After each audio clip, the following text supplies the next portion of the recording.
Assalamualaikum warahmatullahi wabarakatuh. Selamat jumpa anakku-anakku semuanya. Semoga kita tetap dalam lindungan Allah. Walaupun di masa pandemi ini kita tetap diberi kesehatan oleh Allah Subhanahu wa Ta'ala, dijauhkan dari segala musibah, segala bencana, dijauhkan dari wabah corona. Baiklah anak-anakku, kita langsung saja. Kalau kemarin pada video yang sebelumnya itu kita membahas bab yang kelima, yaitu subbab yang A, ketentuan sholat duha. Nah, pada video kali ini kita akan membahas bab yang kelima, subbab yang B, yaitu keutamaan sholat duha untuk mata pelajaran fikih kelas 4 Madrasah Ibtidaiyah. Adapun indikator dari pelajaran ini adalah masih sama, yaitu meyakini sholat duha sebagai sarana bertakarub kepada Allah. Yang kedua, membiasakan sholat duha setiap hari. Yang ketiga, membiasakan sikap rajin dalam kehidupan sehari-hari. Yang keempat, membiasakan perilaku semangat dalam kehidupan sehari-hari. Yang kelima, menyebutkan pengertian dan keutamaan sholat duha. Dan yang keenam, memahami tata cara sholat duha. Yang ketujuh, melafalkan bacaan doa setelah sholat duha dengan benar. Dan yang kedelapan, mempraktekkan sholat duha dengan benar. Baiklah anak-anakku yang saya cintai, langsung saja kita masuk ke pelajarannya. Nah, sekarang yang B, keutamaan sholat duha. Setelah kalian mengetahui ketentuan sholat duha, mulai dari hukum sholat duha, tata cara sholat duha, pengertian sholat duha tentunya. Nah, sekarang keutamaan sholat duha. Keutamaan sholat duha antara lain, yang pertama, menjadi sedekah bagi seluruh persendian tubuh. Sebagaimana hadis yang telah disebutkan di depan, bahwa sholat duha bisa menjadi sedekah bagi seluruh persendian tubuh manusia. Nih. Yang kedua, merupakan ghanimah atau keuntungan terbanyak. Hal ini didasarkan atas sabda Rasulullah Shallallahu Alaihi Wasallam, "Man tawaddo'a summa goda ilal masjidi lisabhati duha fahuwa aqrabu makhzan wa aksaru ghanimatan wa ausaku roz'atan."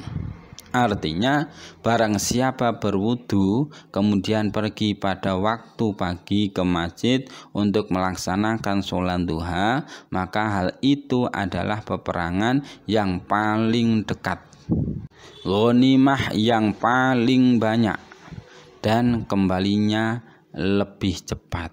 Hadis riwayat At-Tirmidzi dan Ahmad. Jadi luar biasa. Jadi keutamaan orang yang melaksanakan sholat duha, yang jelas yang pertama, sebagaimana hadis pada video sebelumnya, bahwa sholat duha sebagai amal sedekah bagi orang yang melaksanakan. Yang kedua, merupakan keuntungan yang luar biasa. Ini ghanimah yang paling banyak, dan kembalinya insya Allah akan lebih cepat. Ini jadi luar biasa. Nah, keutamaan yang ketiga yaitu membawa kecukupan sepanjang hari. Nah, sholat duha mendatangkan kecukupan kita selama sehari di hari kita sholat duha. Hal ini berdasarkan hadis qudsi, yaqulullahu azza wa jalla, ya bana adama la tu'jizni min arba'i raka'atin fi awwali naharika akhafika akhirahu.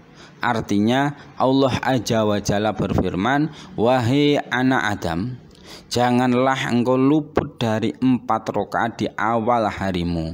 Niscaya aku cukupkan untukmu di sepanjang hari itu." Hadis riwayat Ahmad. Ini luar biasa. Jadi dengan melaksanakan sholat duha, insya Allah kita jauh dari kefakiran, jauh dari kekurangan. Semuanya insya Allah akan dicukupi oleh Allah Subhanahu wa Ta'ala. Dan yang keempat, keutamaannya yang keempat yaitu dibangunkan sebuah rumah di surga.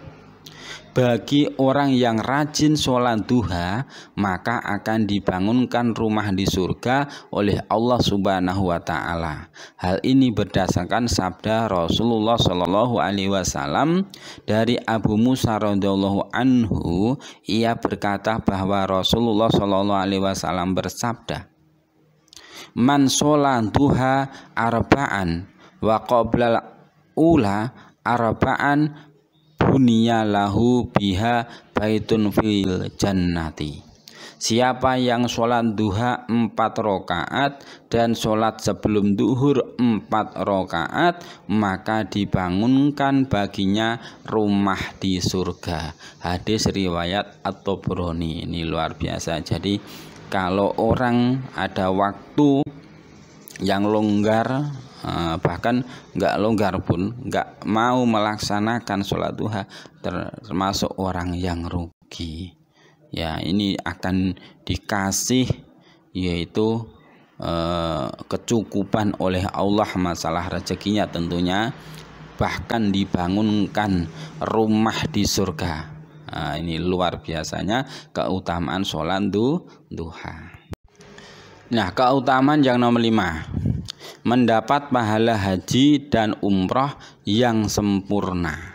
Dari Anas bin Malik, Rasulullah SAW bersabda, "Man sholala godata fi jama'atin summa qa'ada yadkurullaha hatta tatlu as-samsu summa shola rak'ataini kanat lahu ka'ajrin hajjatin wa umratin." Qala Rasulullah Shallallahu Alaihi Wasallam, tammatin. Barang siapa melaksanakan sholat subuh secara berjamaah, lalu ia duduk sambil berzikir kepada Allah hingga matahari terbit, kemudian ia melaksanakan sholat 2 rakaat, maka ia seperti memperoleh pahala haji dan umroh. Beliau pun bersabda, pahala yang sempurna dan sempurna. Hadis riwayat Tirmidzi. Ini luar biasanya. Nih, kalau bisa anak-anakku jangan meninggalkan sholat duha, apalagi sholat subuh dilangsungkan sampai waktu duha. Ini pahalanya luar biasa banyaknya. Dan yang keenam yaitu mendapatkan ampunan dosa. Nabi SAW bersabda, "Man hafadha ala suf'atin duha ghufira lahu dzunubuhu wa in kanat misla dzabadil bahri." Artinya, barang siapa yang melaksanakan sholat duha secara terus-menerus, maka akan diampuni dosa-dosanya meskipun sebanyak buih di lautan. Hadis riwayat At-Tirmidzi. Ya Allah, luar biasanya. Ini mendapatkan ampunan dari Allah walaupun dosanya sebanyak buih di lautan. Untuknya laut berapa banyaknya nggak bisa dihitung, tapi dengan sholat duha Allah mau mengampuni dosanya. Luar biasa. Nah, keutamaan sholat duha yang ketujuh atau terakhir anak-anakku, tidak dianggap sebagai orang lalai. Orang yang selalu melaksanakan sholat duha dianggap sebagai orang yang terus mengingat Allah dan bukan orang yang lalai. Hal ini berdasarkan sabda Rasulullah SAW, "Man sholat duha rak'ataini lam yaktub minal ghafilin." Artinya, orang yang mengerjakan sholat duha tidak termasuk orang lalai. Hadis riwayat Baihaqi dan An-Nasai. Ya Allah, ini luar biasa.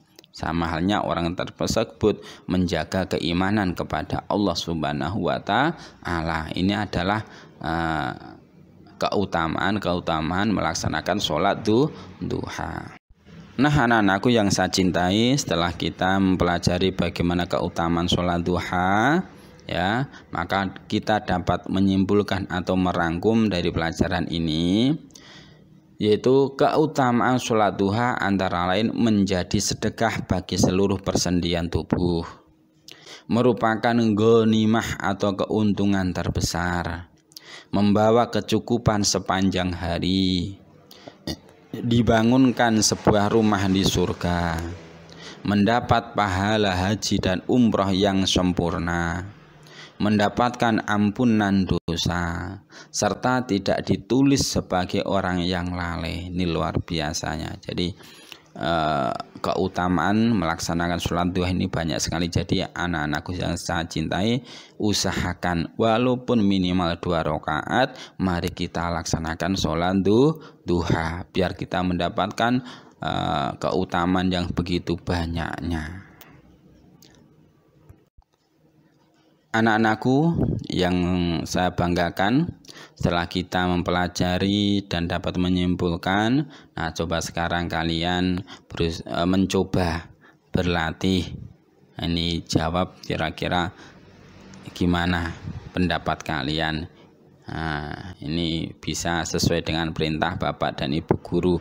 Kalau memang suruh mengerjakan ya dikerjakan, kalau enggak mungkin kalian bisa kerjakan untuk mencoba kemampuan kalian masing-masing. Jawablah pertanyaan di bawah ini dengan jawaban yang tepat. Yang pertama, Nu'man adalah seorang siswa kelas 4 madrasah ibtidaiyah. Setelah mendengar keterangan dari gurunya tentang sholat duha, Nu'man sangat bersemangat untuk melaksanakan sholat duha. Namun karena rumahnya yang jauh dari sekolah, ia harus bersiap-siap ke sekolah lebih pagi daripada temannya. Dan karena ia tidak ingin ketinggalan sholat duha, ia melaksanakan sholat duha tepat setelah ia sholat subuh. Bagaimana pendapatmu tentang sikap Nu'man yang semangat beribadah? Apa yang seharusnya Nu'man lakukan nih? Jadi habis sholat subuh selesai zikiran, selesai doa, langsung sholat duha, padahal belum waktunya duha. Menurut kalian bagaimana ini? Apa yang harus dilakukan Nu'man seharusnya? Yang kedua, Tania sedang rajin mengerjakan sholat duha. Ia selalu mengerjakan sholat duha pada waktu istirahat pertama di sekolah. Karena waktu istirahat yang sempit, Tania memilih membaca surat An-Nas dan Al-Falaq saja ketika sholat duha. Jadi tidak membaca surat As-Samsi dan Ad-Duha. Menurut pendapatmu bagaimana sikap Tania? Apa yang akan kamu lakukan jika kamu berada di posisi Tania? Nih coba kalian, pendapat kalian gimana tentang Nu'man dan Tania ini?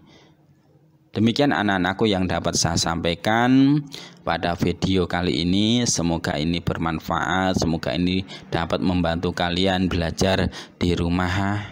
Semoga kalian juga diberi ilmu yang manfaat, bisa melaksanakan sholat duha dengan rajin. Selamat belajar. Saya ucapkan akhiru kalam. Wassalamualaikum warahmatullahi wabarakatuh.